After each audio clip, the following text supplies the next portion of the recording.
വയനാട് പുനരധിവാസത്തിന് ഒരു വീടിന് 20 ലക്ഷം രൂപ ചെലവ് നിശ്ചയിച്ച് സർക്കാർ. സുരക്ഷിതമല്ലാത്ത സ്ഥലത്ത് താമസിക്കുന്നവരെയും പരിഗണിക്കും. തീരുമാനം മന്ത്രിസഭാ യോഗത്തിൽ വീട് മാറി താമസിപ്പിക്കേണ്ടവരുടെ ലിസ്റ്റും തയ്യാറാക്കും.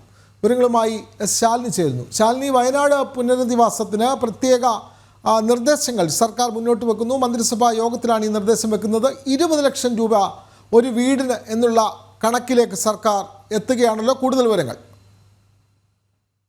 വിനോദ് സൂചിപ്പിച്ചതുപോലെ വയനാട് മേപ്പാടി ദുരന്തത്തിലാണ് ഒരു പുനരധിവാസം സംബന്ധിച്ച കാര്യത്തിൽ ഇന്ന് ചേർന്ന മന്ത്രിസഭാ യോഗത്തിൽ നിർണായക തീരുമാനം കൈക്കൊണ്ടിട്ടുള്ളത്. വയനാട് മേപ്പാടി ഗ്രാമപഞ്ചായത്തിൽ ഉരുൾപൊട്ടലിൽ ദുരന്തബാധിതരുടെ പുനരധിവാസം സംബന്ധിച്ച് യോഗം ഇന്ന് തീരുമാനമെടുത്തിട്ടുണ്ട്.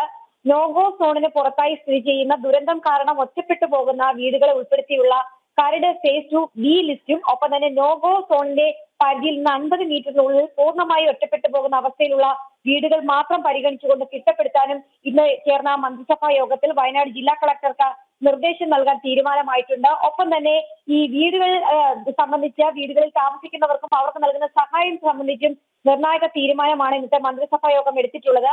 സുരക്ഷിതമല്ലാത്ത സ്ഥലത്ത് താമസിക്കുന്നവരെയും ഇത്തരത്തിൽ പരിഗണിക്കാനും ഒപ്പം തന്നെ ഒരു വീടിന് 20 ലക്ഷം രൂപ ചെലവ് നിശ്ചയിച്ചാണ് സർക്കാർ ഇന്നത്തെ യോഗത്തിൽ തീരുമാനമെടുത്തിട്ടുള്ളത്.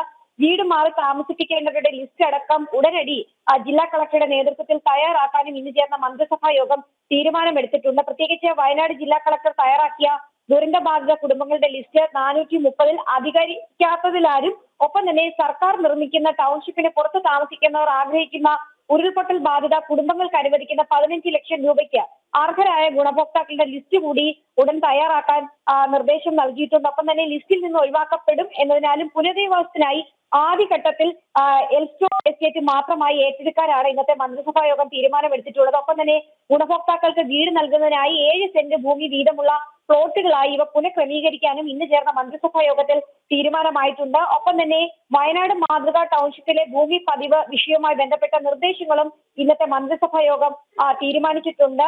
കേന്ദ്രത്തിൽ നിന്നുള്ള സഹായം അടക്കം എത്തിയ സാഹചര്യത്തിലും ഒപ്പം തന്നെ ലോൺ അടക്കം അനുവദിച്ച സാഹചര്യത്തിലും ഈ പണം ഉപയോഗിച്ചുകൊണ്ട് അടിയന്തരമായി നടപടിക്രമങ്ങൾ പൂർത്തീകരിക്കാനാണ് ഇന്നത്തെ മന്ത്രിസഭാ യോഗം തീരുമാനമെടുത്തിട്ടുള്ളത്. ഒപ്പം തന്നെ ഒരു വീട് നിർമ്മിക്കുന്നതിനുള്ള സ്പോൺസർഷിപ്പ് തുക 20 ലക്ഷം രൂപ ആയിരിക്കും എന്നുള്ളതാണ് സർക്കാർ ഈ ഘട്ടത്തിൽ അറിയിക്കുന്നത്. ഒപ്പം തന്നെ ദുരന്ത ബാധിതർക്ക് നിലവിൽ അനുവദിച്ചിട്ടുള്ള 300 രൂപ ഭത്ത അതേ വ്യവസ്ഥയിൽ തുടർന്ന് അനുവദിക്കാനും ഇന്ന് ചേർന്ന മന്ത്രിസഭാ യോഗത്തിൽ തീരുമാനമെടുത്തിട്ടുണ്ട്. ഇക്കാര്യത്തിൽ തുടർ നടപടി സ്വീകരിക്കാൻ സ്റ്റേറ്റ് എംപവേർഡ് കമ്മിറ്റിയെ ചുമതലപ്പെടുത്തും. ഒപ്പം തന്നെ സപ്ലൈകോ വഴി മാസം 1000 രൂപയുടെ സാധനങ്ങൾ വാങ്ങാവുന്ന കൂപ്പൺ വാടകയ്ക്ക് താമസിക്കുന്ന ദുരന്ത ബാധിതരായിട്ടുള്ള കുടുംബാംഗങ്ങൾക്ക് CSR ഫണ്ടിൽ നിന്ന് നൽകാനും ഓരോ കൂപ്പണും 2 മാസം വീതം കാലാവധി നൽകാനും ഇന്നത്തെ മന്ത്രിസഭാ യോഗത്തിൽ തീരുമാനമെടുത്തിട്ടുണ്ട്. പുനരധിവാസം വേഗത്തിൽ തന്നെ പൂർത്തിയാക്കാനും ടൗൺഷിപ്പുകളുടെ നിർമ്മാണം വേഗത്തിൽ തന്നെ പൂർത്തീകരിക്കാനുമാണ് ഇന്ന് ചേർന്ന മന്ത്രിസഭാ യോഗത്തിൽ തീരുമാനമായിട്ടുള്ളത്. ഇതിനടക്കമുള്ള തീരുമാനങ്ങളും നിർദ്ദേശങ്ങളും ജില്ലാ കളക്ടർക്കും ഇതുമായി ബന്ധപ്പെട്ട ഉദ്യോഗസ്ഥർക്കും മന്ത്രിസഭാ യോഗം നൽകിയിട്ടുണ്ട്. വിനോദ. അതെ, വ്യക്തമാണ്. വയനാട് പുനരധിവാസത്തിനായി ഒരു വീടിന് 20 ലക്ഷം രൂപ ചെലവ് നിശ്ചയിച്ച സർക്കാർ തീരുമാനമെടുത്തിരിക്കുന്നു. സുരക്ഷിതമല്ലാത്ത സ്ഥലത്ത് താമസിക്കുന്നവരെയും പരിഗണിക്കും. തീരുമാനം ഇന്ന് ചേർന്ന മന്ത്രിസഭാ യോഗത്തിലാണ്. വീട് മാറി താമസിപ്പിക്കേണ്ടവരുടെ പട്ടികയും പ്രത്യേകമായി തയ്യാറാക്കും. വിവരങ്ങൾ നൽകുകയായിരുന്നു തിരുവനന്തപുരത്ത് നിന്ന് ശാലിനി.